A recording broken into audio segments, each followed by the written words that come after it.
Abra sua Bíblia, Evangelho de Mateus, capítulo 27.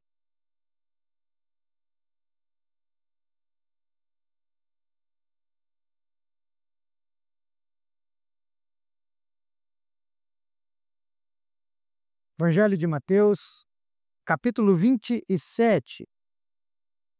Nós vamos ler a partir do verso 11. A partir do verso 11.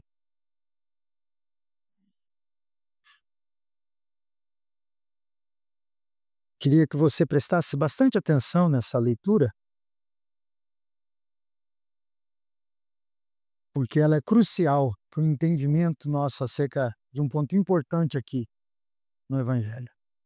Mateus, capítulo 27, verso 11. Jesus ficou em pé diante do governador e este lhe perguntou: Tu és o rei dos judeus? Jesus lhe respondeu: É como dizes. Mas, ao ser acusado pelos principais sacerdotes e pelos líderes religiosos, Jesus nada respondeu. Pilatos então perguntou-lhe: Não ouves quantas acusações fazem contra ti? E Jesus não lhe respondeu a uma pergunta sequer, de modo que o governador ficou muito admirado. Por ocasião da festa, o governador costumava soltar um preso, que o povo escolhia conforme queria. Naquela ocasião, havia um preso bem conhecido, chamado Barrabás. Então, Pilatos perguntou ao povo que se ajuntara: Qual destes quereis que eu vos solte? Barrabás ou Jesus, chamado Cristo? Pois ele sabia que o havia entregado por causa de inveja. E estando ele sentado no tribunal, sua mulher mandou dizer-lhe: Não te envolvas na questão desse justo, porque hoje em sonhos sofri muito por causa dele. Mas os principais sacerdotes e os líderes religiosos convenceram as multidões a que pedissem Barrabás e mandassem matar Jesus. Então o governador perguntou-lhes: Qual dos dois quereis que eu vos solte? Eles disseram: Barrabás. E Pilatos perguntou-lhes: Que farei então de Jesus, chamado Cristo? Todos disseram: Que seja crucificado. Pilatos, disse: Mas que mal ele fez? Eles, contudo, gritavam ainda mais: Que seja crucificado. Percebendo que nada conseguia, mas pelo contrário, que o tumulto aumentava, Pilatos mandou trazer água e, lavando as mãos diante da multidão, disse: Sou inocente do sangue deste homem. Isso é problema vosso. E todo o povo respondeu: O sangue dele caia sobre nós e sobre os nossos filhos. E então lhe soltou Barrabás, mas mandou espancar Jesus e o entregou para ser crucificado. Amém? Vamos orar. Pai, obrigado, Senhor, por esse texto, por estarmos diante de uma porção da tua palavra, importantíssima para a nossa vida e para a conduta da tua igreja. Que nessa manhã o Senhor revele a tua vontade por meio desse texto, aplicando ao nosso coração, nos dando a chance de caminhar sobre esse texto. Que ele se torne chão seguro, firme e apontado, direcionado, para que a gente caminhe. É a nossa oração em nome de Jesus. Amém. Amém. Irmãos, os dois primeiros versículos dessa passagem aqui, desse começo, dessa narrativa da morte de Jesus, eles acontecem no Sinédrio. Um pouco antes da leitura que eu fiz, aqui nós já estamos no episódio, ou na parte da narrativa onde Jesus está diante de Pilatos, o governador romano. Mas tudo começa lá no Sinédrio, nesse local de reunião das autoridades judaicas.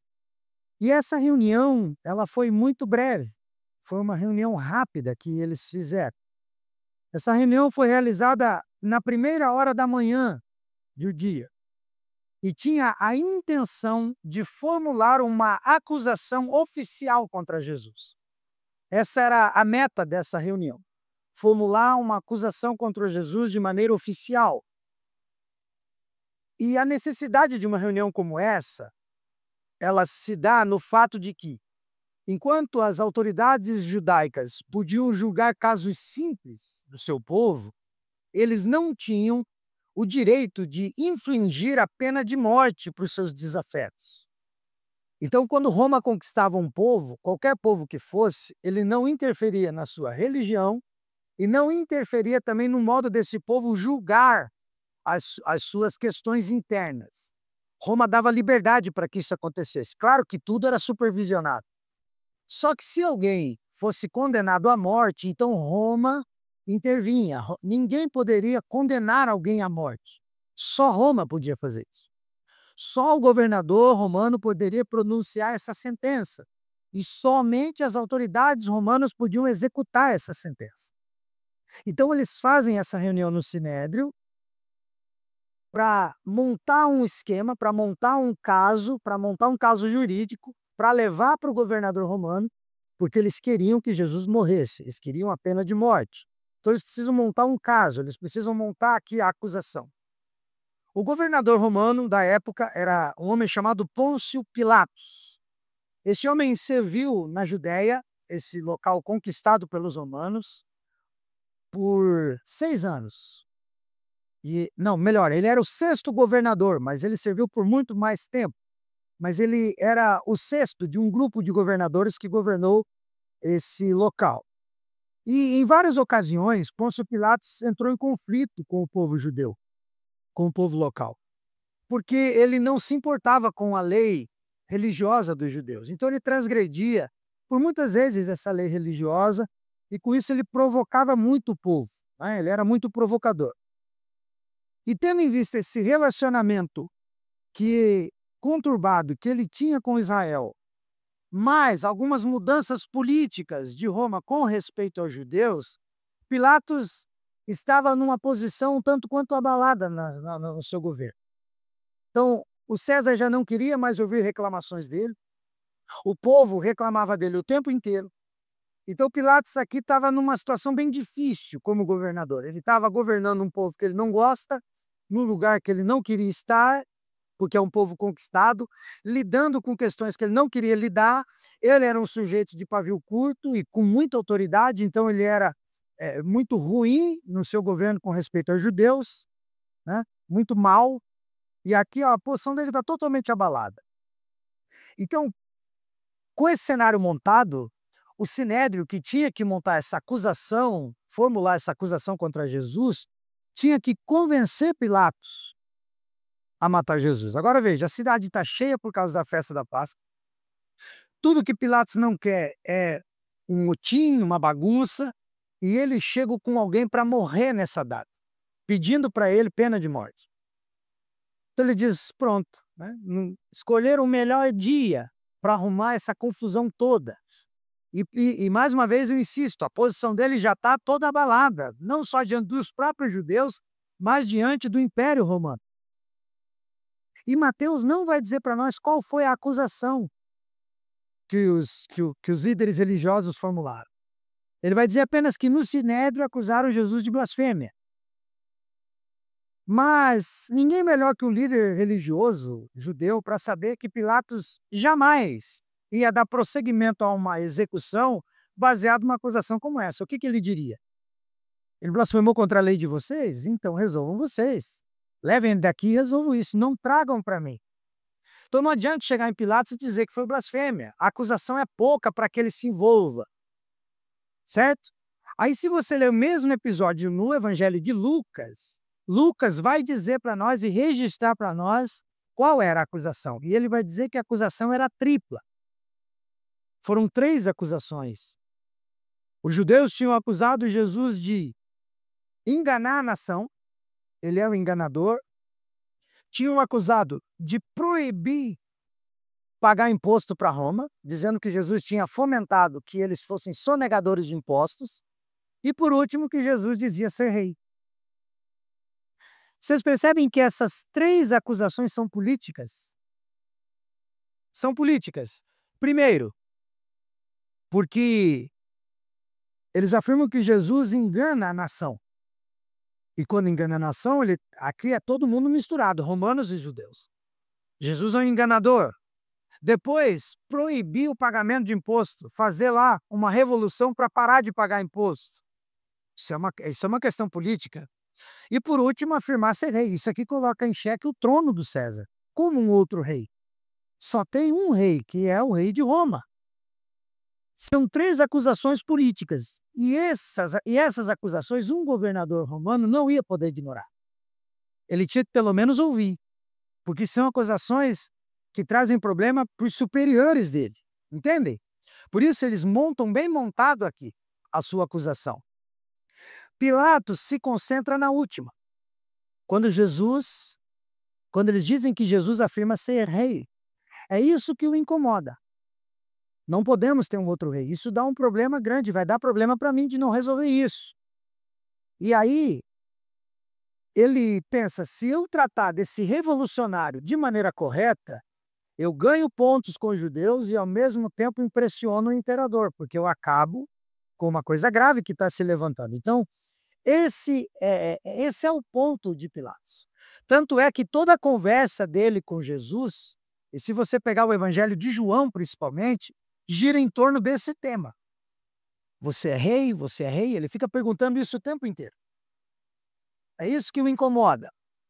Agora, irmãos, se existe uma impressão clara em Pôncio Pilatos nessa audiência, essa impressão é da inocência do acusado. Pilatos não tem dúvida de que Jesus é inocente.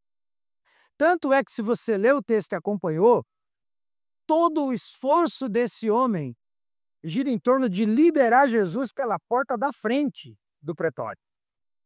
Ele faz de tudo para que Jesus saia dali. Ele sabe que é por inveja que eles estão entregando Jesus. O texto diz isso. A partir dessa certeza, então, Pilatos procura, por meio por todos os meios, melhor dizendo, escapar da responsabilidade atribuída a ele como governador e como juiz. Só que ele não quer causar mais um problema com os judeus. Ele poderia muito bem dizer, liberta esse homem, ele não fez nada. Ele ia arrumar confusão com o povo de novo. É festa, é Páscoa, é muita gente. Então ele tenta, de alguma maneira, libertar Jesus, que ele sabe que é uma acusação falsa, mas sem contrariar os acusadores. Ele tenta fazer um meio campo nessa situação delicada e conflituosa. É isso que ele tenta. E aí ele tem uma ideia. Ele vai colocar em prática o que parece para nós um costume da época. Não é? E qual era o costume? Libertar um prisioneiro durante a festa da Páscoa. Isso era um costume. Então, nessa época da Páscoa, libertava-se alguém que estava preso, algum prisioneiro. A ideia de libertar alguém da cadeia, especificamente nessa festa, na Páscoa, parece uma referência muito clara, né, à comemoração do livramento do povo de Israel do Egito. Porque é isso que a Páscoa significa, o povo que sai do Egito, né, em liberdade. Então, libertar alguém na Páscoa faz alusão a isso. Então, alguém lá pensou, vamos dar essa colher de chá para alguém? Vamos nesse dia agradar o povo? Vamos libertar alguém preso? Aí eles vão fazer associação com a festa deles e nós vamos fazer isso. E ele lembra disso e diz, peguei. Eu vou pegar um prisioneiro, vou oferecer para o povo, né?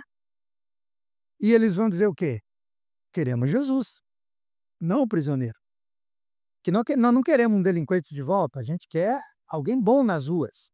Essa é a ideia dele. E é isso que ele propõe. E na cadeia, nessa época, havia um preso chamado Barrabás. Ele estava aguardando a execução dele. Ele já estava condenado, certo? Já tinha sido julgado. E estava apenas aguardando a execução da sentença.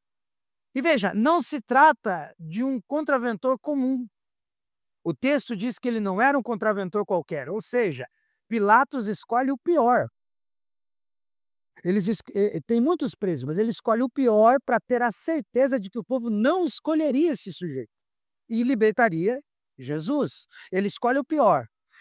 O texto diz que Barrabás tinha sido líder de um motim, de uma revolução.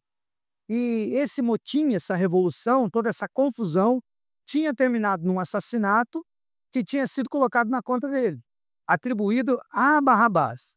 Então ele era alguém digno de morte, alguém que também estava esperando só o dia da execução, já estava sentenciado à pena de morte. Então, uma especulação interessante acerca do nome desse personagem bíblico aqui, Barrabás. O nome dele significa filho do pai. A palavra bar, toda vez que vem antes de um nome judaico, é a mesma coisa que júnior em português. Então, por exemplo, Bartolomeu é filho de Ptolomeu, ou Ptolomeu Júnior, né? Como a gente falaria em português. Né? Bar Jesus, que é um nome que é citado na Bíblia, filho de Jesus. Bar Jonas, filho de Jonas. E assim por diante. Então, Barrabás significa filho do pai. Esse nome, esse tipo de nome, Barrabás, filho do pai, era um título mais do que um nome, que era dado a rabinos muito nobres. Somente rabinos nobres tinham esse nome.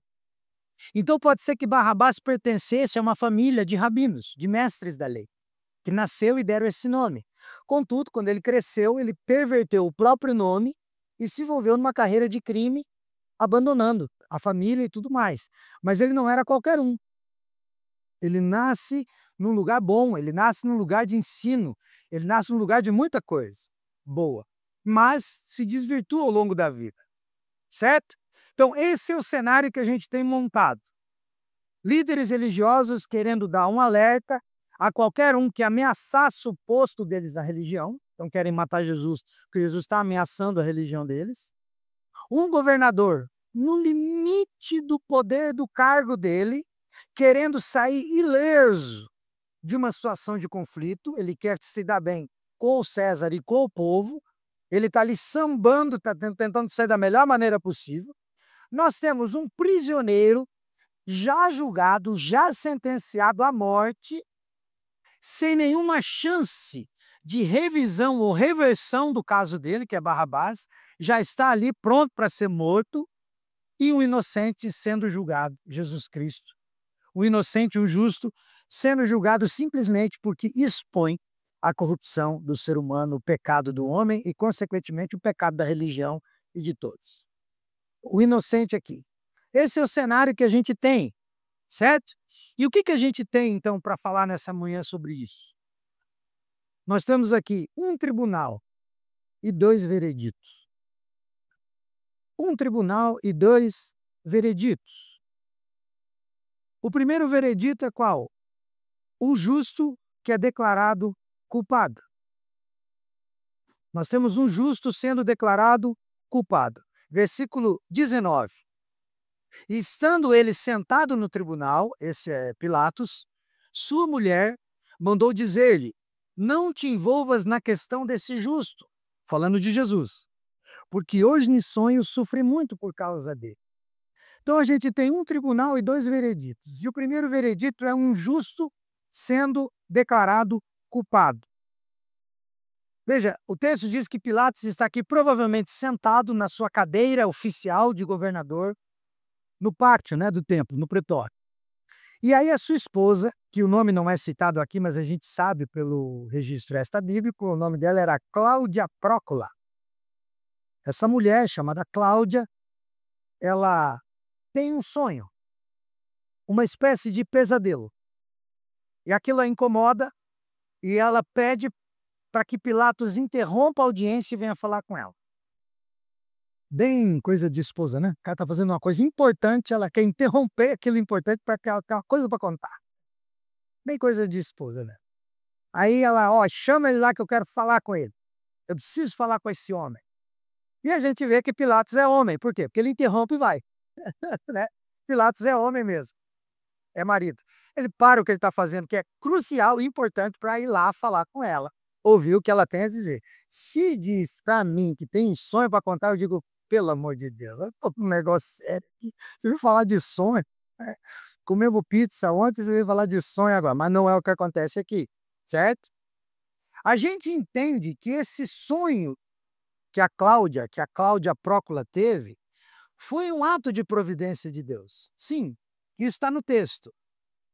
Por duas razões. Primeiro, porque a partir do sonho dela fica claro que Jesus é justo na situação. Ela diz: eu sonhei com esse justo, não entre na causa desse homem justo. Então o texto diz que Jesus não tinha culpa até no sonho da mulher.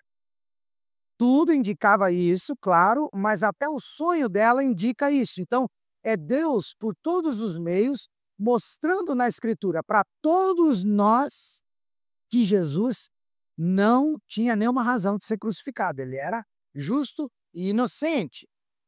Então, esse é o primeiro ponto que fica registrado. E depois, esse sonho testifica que a condenação dele é uma injustiça. Entende? Ele é justo, contudo, a condenação é injusta. Eles estão fazendo uma coisa errada. Então, toda a leitura de Pilatos, no caso aqui, que você leu comigo, é que Jesus é inocente. Pilatos sabe disso. E agora, até o parecer da esposa dele, por meio de um sonho, confirma isso. Então, é para ele entender que aquilo ali é injusto, que Jesus é inocente.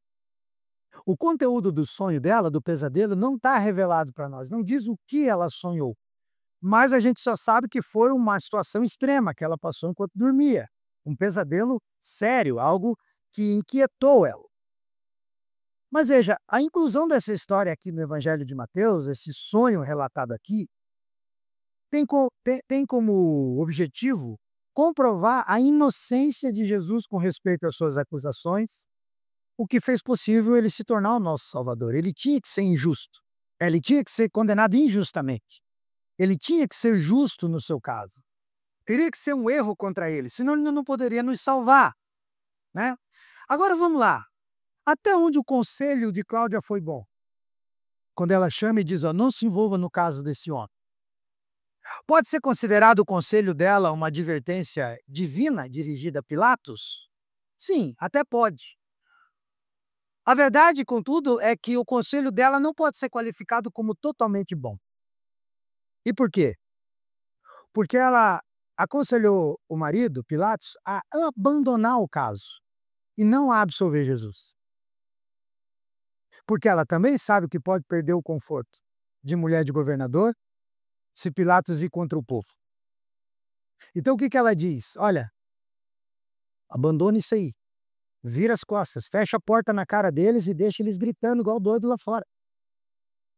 Não dá continuidade a isso. Encerra o assunto. Não dá nenhum veredito. Abandona o caso. Esse é o conselho. Quando o sonho, se ela levou realmente a sério, tivesse levado a sério, ela ia dizer o quê? Absolva esse homem. Não deixe eles fazer o que eles querem. Deixe esse homem embora e cuide da segurança desse homem. Esse era o recado que ela deveria dar. Então, o conselho dela consiste em quê? Se isente da responsabilidade que te compete como juiz, como governador. Isente-se dessa responsabilidade. Faz parte do teu cargo, mas faz cara de paisagem e faz de conta que você não é responsável por isso. Esse é o conselho. E é a partir do conselho dela que a gente tem a estranha e trágica cena em que Pilatos aparece lavando a mão. Parece que Pilatos levou o pé da letra, né? Ó, tô tirando a responsabilidade que cabe a mim. Como que a gente tira se o cargo é teu? Como que a responsabilidade pode ser tirada? Mas é o que ele acha que dá para fazer. E esse ato de lavar a mão dele vai contra ele, vai contra a própria consciência dele. Por quê? Porque quando ele lava a mão, ele está dizendo exatamente que Jesus é justo, né? Ele está se sentindo advertido pelo senso de justiça próprio. Eu não posso fazer isso. Então, a consciência dele está acusando. Ele está sendo aqui também avisado e alfinetado pelo sonho da mulher dele. Ela disse para ele do sonho. Mas como ele não podia enfrentar a multidão, ele fez o gesto inútil de lavar as mãos, de tentar se isentar da responsabilidade que lhe cabia. Olha que interessante, uma lenda conta que Pilatos tirou a própria vida, o fim da vida dele foi esse, tirou a própria vida, e que lançaram o corpo dele no rio Tigre, certo? Mas os seus maus espíritos, né, que habitavam nele, alteraram tanto as águas do Tigre, onde ele foi jogado, que os romanos tiraram ele desse rio e levaram para Gália, num outro rio, atirando ele no rio Ródano, um outro rio. Hoje ainda tem uma suposta tumba de Pilatos nesse local, lá em Viena, na França, hoje. Jogaram ele lá. Aí, segundo a lenda, nesse rio ocorreu o mesmo. As águas ficaram ruins por causa do corpo de Pilatos lá. Eles tiram o que sobra do corpo dele desse rio e levam ele para uma montanha e colocam ele dentro de um buraco na montanha onde ninguém sabe onde fica. Reza essa lenda. E segundo ainda essa lenda, até hoje, há momentos em que a sombra de Pilatos, o espírito de Pilatos sai desse lugar da caverna, vai até o rio Ródano e lava as mãos e volta. Isso é uma lenda contada. Essas histórias fantasiosas e, por óbvio, não comprovadas, né, só servem como uma analogia para nós. E qual é? De que se existe uma coisa da qual o ser humano jamais vai poder se livrar é da responsabilidade. Pilatos tentou se livrar daquilo que lhe cabia. A responsabilidade é uma roupa que você veste, só que ela chama pele. Você não pode tirar a responsabilidade e pendurar num cabide. Você acorda com ela e dorme com ela, envelhece com ela. É a sua pele. Ninguém pode se isentar da sua responsabilidade. Nem Pilatos, nem ninguém jamais vai poder dizer: lavo as minhas mãos de toda a minha responsabilidade. Não tem como. Não há como.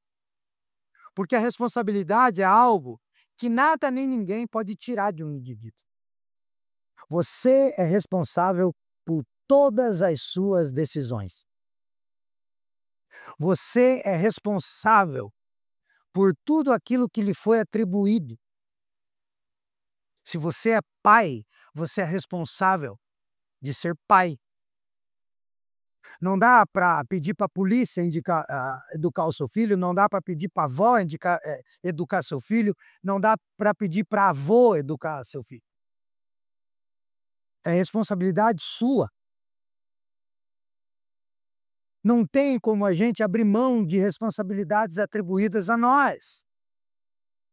Uma responsabilidade concedida por algum cargo que você tem, ela vai durar no tempo em que você exercer aquele cargo. Um professor tem a responsabilidade de ensinar enquanto ele é professor. Se um dia deixar de ser professor, aposentar ou trocar de carreira, a responsabilidade sai, ele não precisa mais ter aquela responsabilidade. Certo? Mas enquanto ele for, não adianta ele dizer: eu sou professor, mas não quero ensinar. Não tem como se livrar disso, gente. Pilatos aqui tentou isentar-se da responsabilidade que lhe cabia. E fez o gesto inútil de lavar a mão. Lavo minhas mãos. Como lava as mãos se você é juiz? É só você olhar e dizer: gente, ele é inocente, ele está inocentado, quem tocar nele vai sofrer a pena que quer para ele. Bati o anel dele, pronto.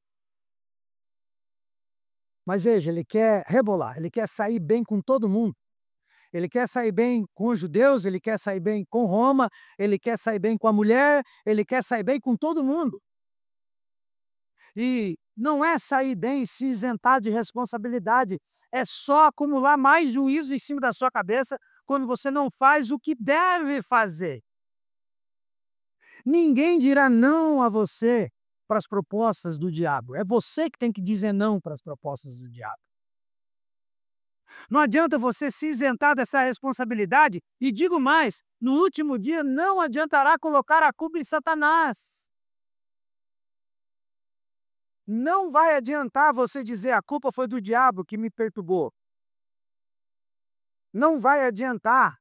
Não tem como a gente sair da responsabilidade, não há como arrancar de nós a responsabilidade.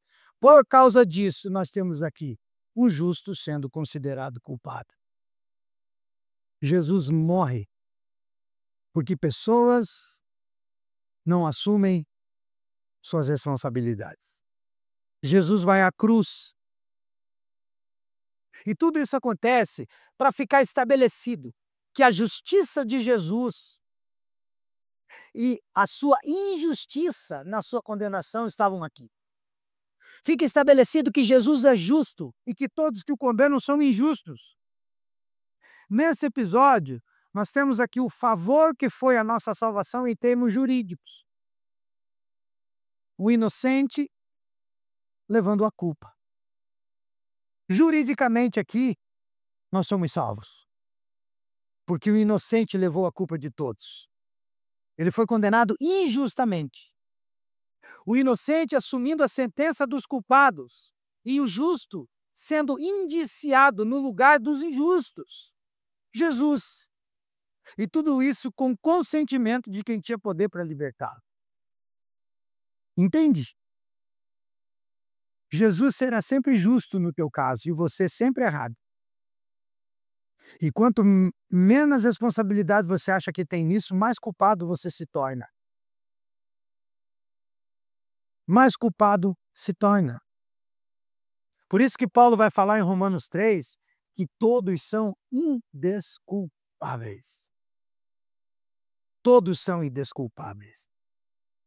Vocês já perceberam que dificilmente nós temos coragem de pedir perdão de fato? De assumir nossos erros? Na maioria das vezes a gente justifica. Eu errei, aí vem sempre um mais depois do eu errei. Eu errei, mas também aí é uma lista de mentira que a gente inventa para a gente se sentir melhor, para tentar lavar a mão da responsabilidade. Eu pelo menos chamar alguém para dizer, lava a mão comigo. Lava a mão aqui junto. Não, não tem água que arranque a responsabilidade de um homem e de uma mulher. Por isso que eu errei, termina em eu errei. Ponto. E é a única chance que a gente tem de não errar mais. Nem de consertar o erro a gente tem, porque aquilo vai ficar manchado em nós que nem uma tatuagem pro resto da vida. Mas a gente tem a chance de não praticar mais, se a gente assume. Então a gente tem aqui um tribunal, dois vereditos. Primeiro, um justo declarado culpado pela covardia de quem tinha que declará-lo inocente. Segundo, nós temos o culpado declarado justo. Verso 15 ao 17. Por ocasião da festa, o governador costumava soltar um preso, que o povo escolhia conforme queria. Naquela ocasião havia um preso bem conhecido chamado Barrabás. Então Pilatos perguntou ao povo que se ajuntara: qual desses quereis que vos solte? Barrabás ou Jesus chamado Cristo? Aí verso 21. Então o governador perguntou-lhes novamente: qual dos dois quereis que eu vos solte? E eles disseram: Barrabás. 22. E Pilatos perguntou-lhes: que farei então de Jesus chamado Cristo? E todos disseram: que seja crucificado. Gente, fica claro no texto e óbvio no texto que Pilatos oferece a opção da misericórdia com o criminoso para a multidão, com a certeza de que iriam escolher Jesus. Isso é uma certeza, Neto. Ele diz, agora eu ganhei. Agora eu ganhei, eles não vão escolher esse homem que eu coloquei aqui. Porque esse homem é a personificação de Satanás. Esse homem é a personificação do mal, Barrabás. Eles não vão escolher esse camarada. Por quê? Porque Pilatos sabia dos ecos dos hosanas 5 dias antes, quando Jesus entra no jumentinho. Que todo mundo colocou folha de palmeira no chão para que Jesus passasse. Ele sabia disso. Que todo mundo aplaudiu ele, gritando, hosana que vem em nome do Senhor. Não vão se voltar contra ele. Há 5 dias atrás ele era aclamado. É lógico que eu ganhei. Nessa, eu fui bem. Eles vão pedir para que solte e eu fico livre da responsabilidade. Mesmo os religiosos mais ardentes dentre esses aqui iriam preferir um homem violento no lugar de Jesus? Um assassino? Isso vai contra a própria religião deles. Claro que não iriam escolher. Então, o que Pilatos está tentando fazer aqui fica claro, ele está tentando jogar o povo contra as autoridades. Quando eu mostrar esse homem mau aqui, o povo vai escolher Jesus. E eu coloco um conflito entre eles e eles que se virem. Eu fico livre disso aqui. Esse é o ponto dele. Eu não preciso me envolver mais nessa audiência. É só eu apresentar Barrabás. Aí quando ele faz a primeira oferta, a mulher interrompe, a esposa, a Cláudia. Aí ele tem a conversa com ela. Nesse inteirinho, o texto diz que o povo delibera também. Enquanto ele vai deliberar com a esposa, os líderes religiosos dizem, ó, ganhamos tempo, vamos convencer o povo a escolher Barrabás. E fazem uma lavagem cerebral, né? Me fugiu a palavra agora. Não é mera coincidência, né? Qualquer coisa igual aí ao que a gente está vivendo no Brasil, né? Então, qualquer semelhança não é mera coincidência. Porque daí, enquanto ele vai falar com a mulher, eles vão falar com o povo. Diz, ó, escolhe Barrabás, escolhe Barrabás, escolhe Barrabás. Quando ele volta convicto. Vão escolher Jesus. Então, no retorno do diálogo com a esposa, ele reafirma a oferta, Barrabás ou Jesus, esperando apenas o óbvio. Qual que é o óbvio? Jesus vai sair daqui pela porta da frente. Pronto, encerrei o assunto. Mas o texto diz que o povo grita em uma só voz o quê? Soltem Barrabás. Queremos o assassino, soltem esse. É esse que a gente quer. Esse é o povo.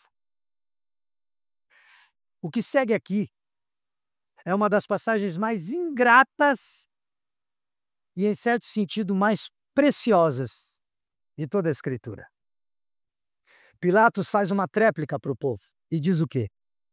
Então, que farei com Jesus, a quem chamam Cristo? O que eu faço? Pilatos diz, eu tenho que apelar para a consciência desse povo. Ele quase que acende um holofote em cima de Jesus. Vocês não estão falando, eu estou falando desse aqui, com esse aqui, gente. Pelo amor de Deus, vocês estão ficando doido, né? Estão ficando doido. É uma Mercedes e um Peugeot. Como assim? 206. Com cabeçote que tem que ser arrancado 5 vezes a cada 3 anos. É isso. Ele está quase desenhando.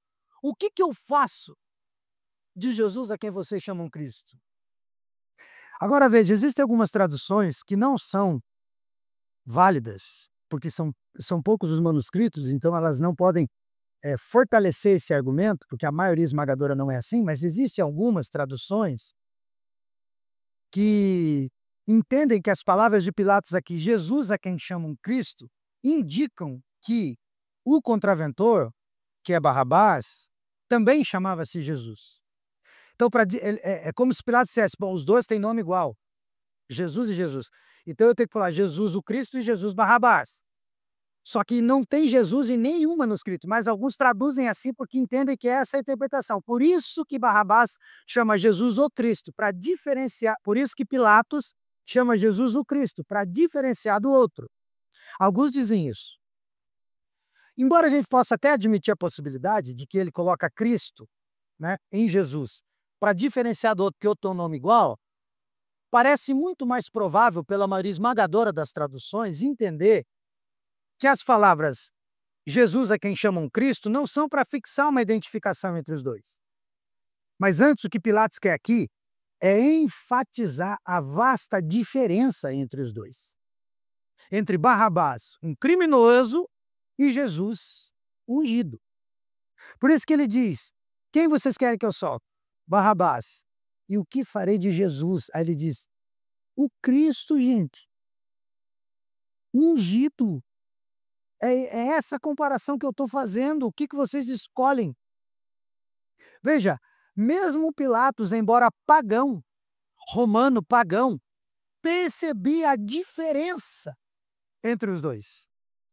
Até ele, Em outras palavras, o que ele está dizendo é o seguinte: eu estou falando de Barrabás, a quem não é necessária nenhuma descrição adicional. Vocês sabem quem esse homem é. É Barrabás, eu não preciso acrescentar nada. É Barrabás. Todos vocês sabem quem ele é.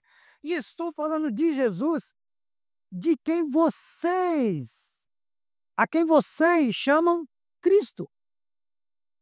Em Barrabás não tem acréscimo. Em Jesus tem, para diferenciar. Você percebe o que a gente tem no texto? Isso aqui tem um significado consideravelmente profundo, gente. Todos nós aqui somos Barrabás. Todos. Todos nós somos Barrabás aqui. Sobre os quais não é necessário adicionar nenhuma descrição. Por quê? Porque todo mundo é pecador. Não precisa ter descrição depois do nome. É só chamar pelo nome. Está chamando um pecador. É só chamar Barrabás. Não precisa explicar o que ele fez. Todo mundo sabe, é pecador. Nesse sentido, é desnecessário dar apelidos a nós, né? Acentuando os nossos pecados e os nossos defeitos. Porque todos nós temos o defeito, que é pecar. Ninguém precisa dizer Sandro o mentiroso, porque quando fala Sandro, o ser humano já sabe, é mentiroso, é enganador, porque é pecador. Não precisa dar apelido para a gente, porque a gente é isso, e todos são Barrabás. Por isso Barrabás não tem acréscimo. Agora, Jesus é o oposto.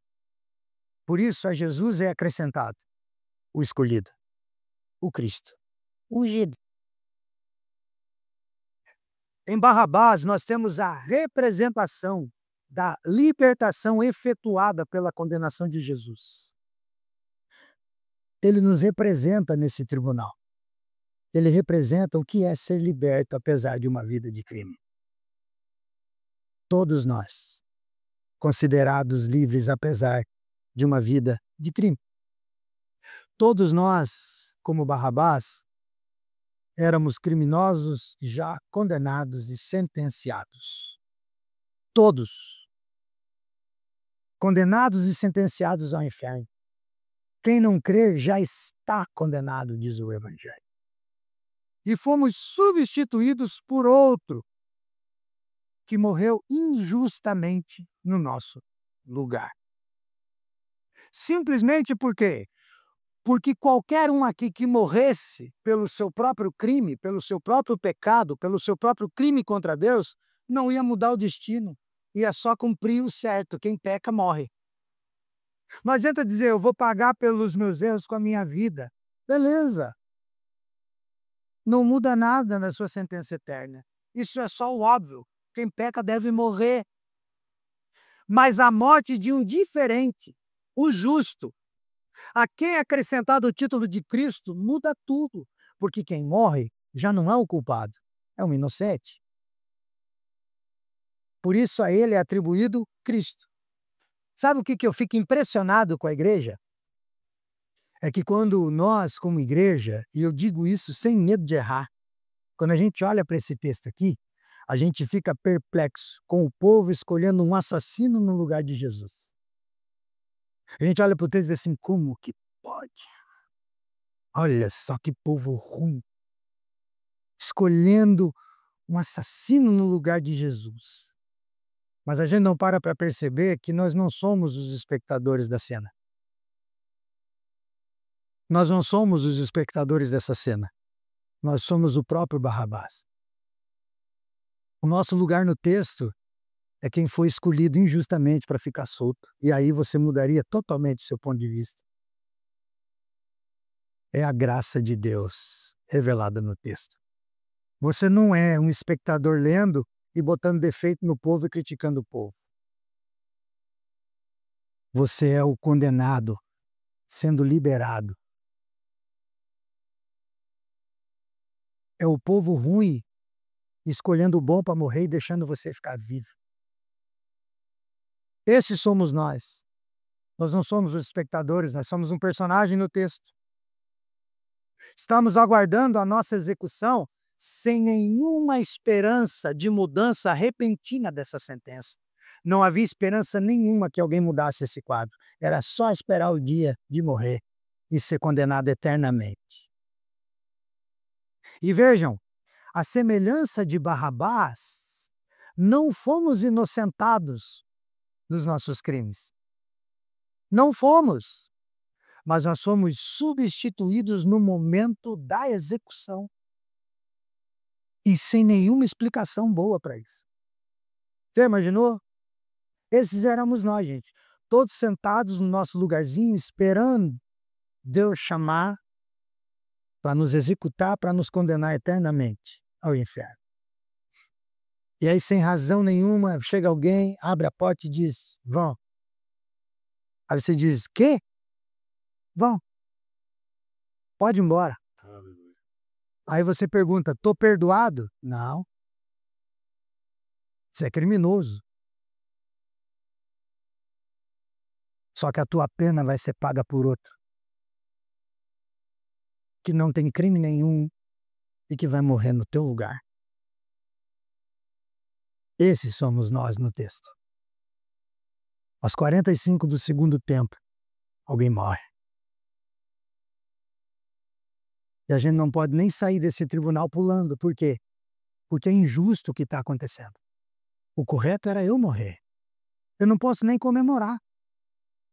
Eu tenho que olhar para a situação e dizer o quê? Como assim? Quem é esse homem? Eu fiz algum bem para ele em algum momento da minha vida para ele estar retribuindo? Eu não me lembro de ter feito um bem desse tamanho para que alguém devesse isso para mim. Não tem dívida. Ninguém aqui foi considerado inocente. A pena foi paga. Só não foi paga por você. Foi paga por outro. Por outro. Esse é o nosso lugar nessa história. A gente não é espectador lendo e botando defeito no povo.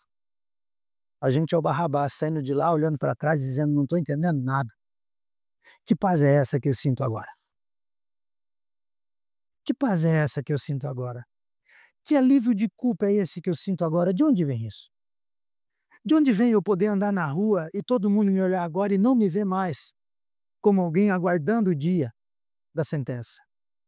Que paz é essa que me invade? Não é assim o dia que você se converteu?